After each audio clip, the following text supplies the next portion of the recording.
Canadian gardeners, cold climate gardeners, and gardeners of the extremes. How are you guys doing today? We are going to try something different.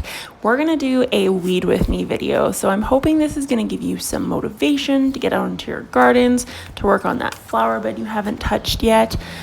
This is my kryptonite garden bed. I hate this thing with every part of my gardener's body.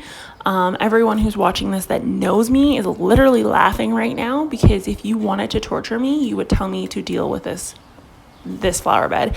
It is full sun, it is heavy clay, and it is hot in this area. So this soil grows almost no annuals and very difficult to find perennials that will even live here. Salvia, as you can see, is my plant of choice. Lilies, caryopsis, and peonies do very well here. But even some of the lower to the ground sedums like chicks and hens do not grow in this area. I have tried, they die. But I have been able to get some of the taller sedums to survive. I have 2 of them. So before we turn on the music and get to some motivation footage of a before and after of this beast of a flower bed, I just wanted to let you guys know what I'm using in this, so I'm not interrupting your relaxation throughout the video. So I am going to be adding peat moss to this, the Sunshine Mix Peat Moss by Sungrow Horticulture. It is my favorite peat moss. It is a Canadian company and it is great. It does not have a lot of sticks in it, and it is nearly pure peat moss. So it is one of my favorites, and it doesn't have a lot of weeds, or well, actually no weeds. I've never had an instance of weeds with this peat moss. So that is what I'm going to be mixing on top, and then I'm going to be mixing city compost in, which is what is on the left hand corner, kind of in that pile there. It looks like wood chips. It's not. City compost. And the method to my madness is I'm going to cover over the entire area with a very thick, heavy layer of soil. Now you're probably thinking, well, why wouldn't you put down a weed barrier? Well, it's already really dry in that area, and weed barriers, I find in my experience, a lot of brands actually repel water and don't allow the water to penetrate the soil profile whatsoever, so plants dry out even more.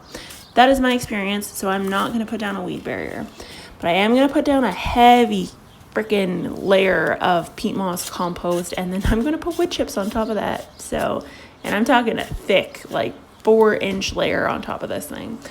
So you're gonna see me kind of lift out some weeds, but not all. I'm not going to till up the whole area, and there is a method to this madness.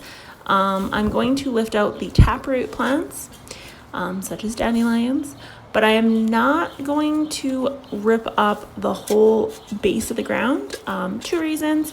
1, the plants in this area are rhizome weeds, meaning if I split it in one spot or every place I break it, it's like Medusa. It grows 2 more spots in which foliage can come from.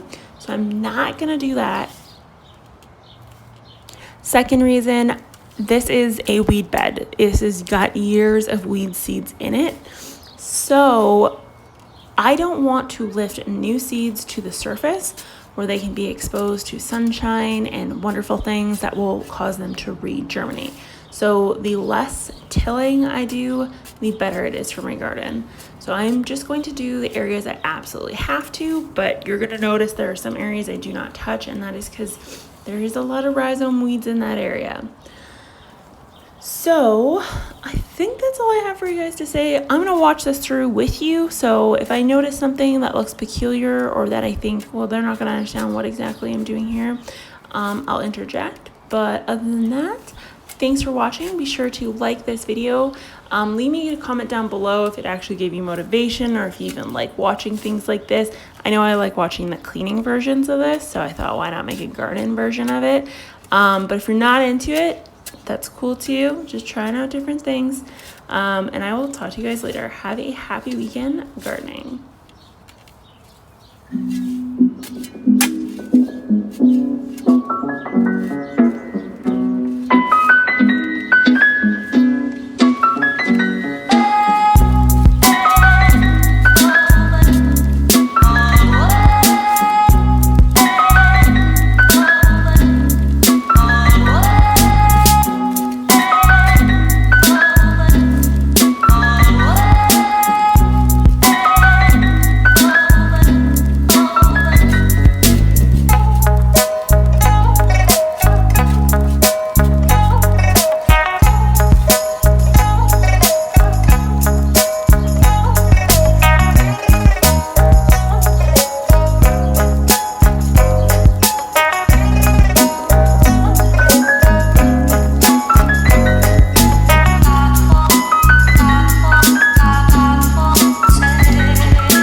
some more awesome plant videos.